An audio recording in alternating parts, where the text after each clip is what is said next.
Hey guys, welcome back.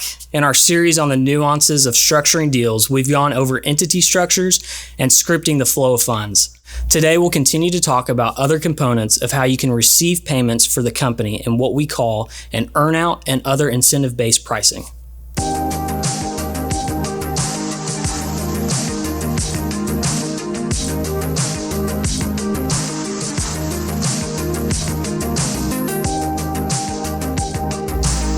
So today we're going to talk about earnouts. Now, a traditional earnout is merely a way to pay more or less for a business based on future performance. So we generally see your typical earnouts when the revenue model of the business is either uncertain or has giant contingencies that go with it.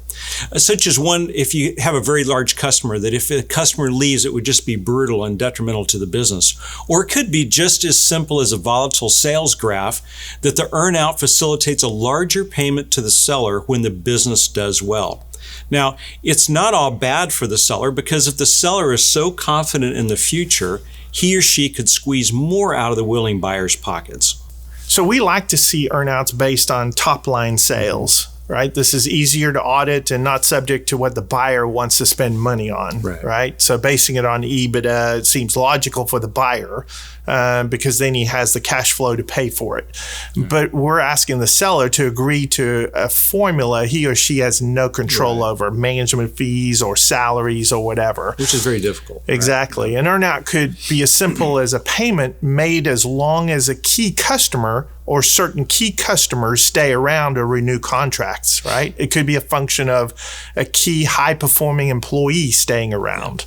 The challenge here is that it puts a lot of control in the hands of the employee.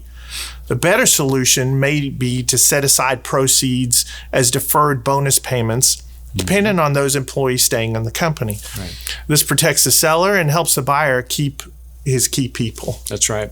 And one of the biggest challenges that comes about in a transaction like this comes in the form of this question: how can I trust the buyer to manage the company and treat customers like I did, right? And we've hardly ever had a seller who's not asked that question. Exactly. What if they increase prices or combine my sales into another one of their companies? Am I out of luck at that point? Well, there's always risk in an earnout, but the need for the earnout is precisely that. Circumstances are there that if they don't happen to line up with the expectations, the business wasn't worth what the buyer was willing to pay for it had they not been there. Yeah. Your business is worth a lot if your one big customer stays, and probably worth a whole lot less if that one customer goes somewhere else.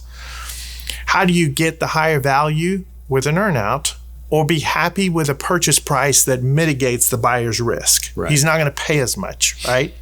For an earnout of any kind of incentive-based pricing to be effective, you need creative advisors who can protect a seller and base formulas on easy to control and easy to police data. That's right.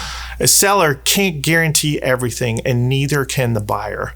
But a buyer that insists on an earnout where there's no uncertainty is just trying to finance the purchase in a creative way. Right.